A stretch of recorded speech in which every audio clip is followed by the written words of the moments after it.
Do you have those problems that you just can't solve? That's what we're talking about today, and we're going over the 3 Ps, and it's going to be an outstanding difference when you learn them. Hi, my name is Mark Bentz, and I am the owner of one of the largest multidisciplinary clinics in Canada. I started the Virtual CEO because I wanted to take clinic owners from overworked, underpaid, to living life on your terms, and a clinic that is extremely profitable.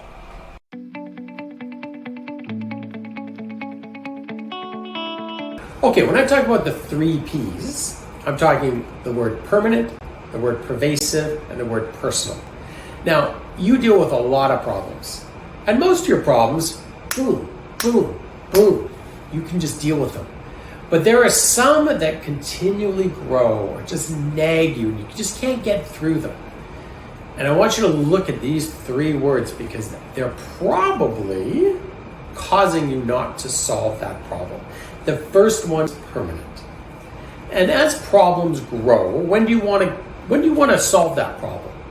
You want to solve that problem when it's small, right? You don't want that solve the problem when it's huge. Like, when do you want to kill a giant? When he's small, not a big giant, tiny giant.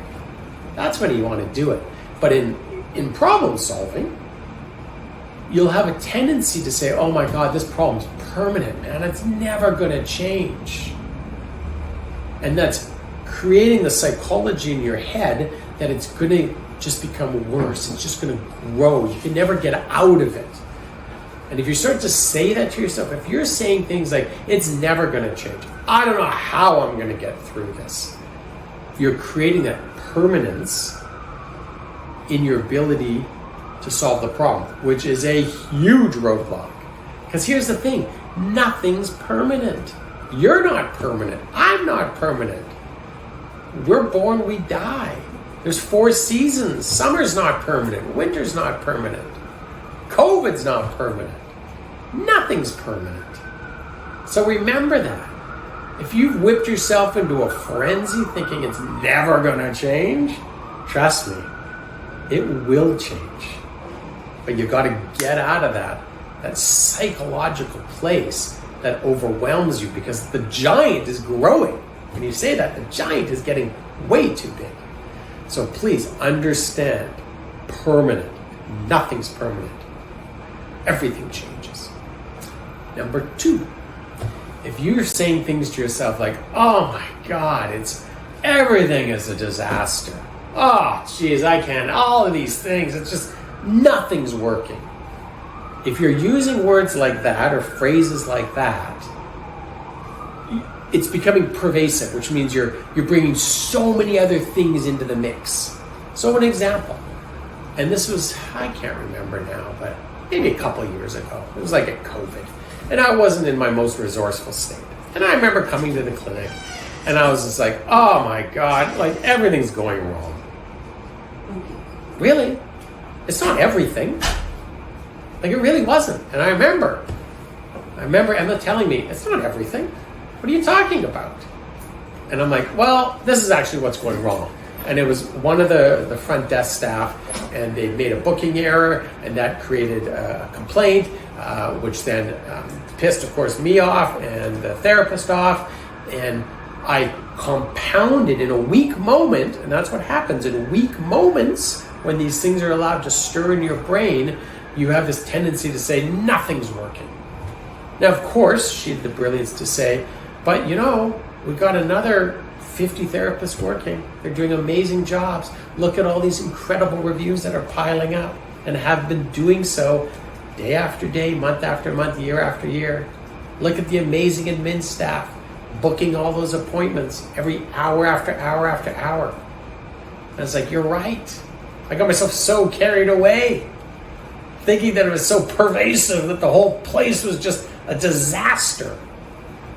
But you can get in those places. You can. So realize, understand, if you're using those words, you're in a bad place. And you need to chunk it down. Simplify what really is the problems. And just say, well, what really is the problem to yourself?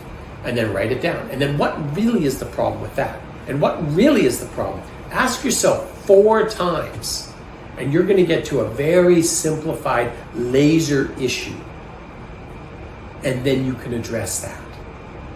And that is going to make your life so much better and completely take care of the problem. Number 3, personal. People make problems always way too personal, especially as a clinic owner, right? You run this entire thing. Everything's on your shoulders. So if you're saying shit like, I can't do this, I'm so stressed, I this, I that, you're making it way too personal. So again, ask yourself, what really is this problem? Because you need to simplify it again. Because what's happening is everything is being thrown on your shoulders. Maybe it's an opportunity to delegate. Maybe it's an opportunity to look at your other people on your team and have them solve it, right? That's what delegation is. But you'll have a tendency, again, as problems get carried away and they hang around for too long, you start to get way too personal. And as the clinic owner, it always ends up on your plate. And don't let it. Don't let it. Please, please, please. If you want to solve these problems, always remember, think about the permanent aspect. Think about the pervasive aspect. Think about the personal aspect. And jump on it early. Again, problems are like those little monsters. They're best solved when they're small. But if you are in the position when you're getting carried away, overwhelmed, remember the 3 Ps. They'll get you out of it. They'll give you the clarity. And you'll move on to your next problem. Because without problems, you don't have a business. That's what running a business is. That's what life is. I remember someone telling me, the only time you don't have problems is when you're dead. I was like, wow, good point. So I love problems. Problems have provided me the opportunity to grow. Thanks, guys. Get out there and take action. See you in the next video.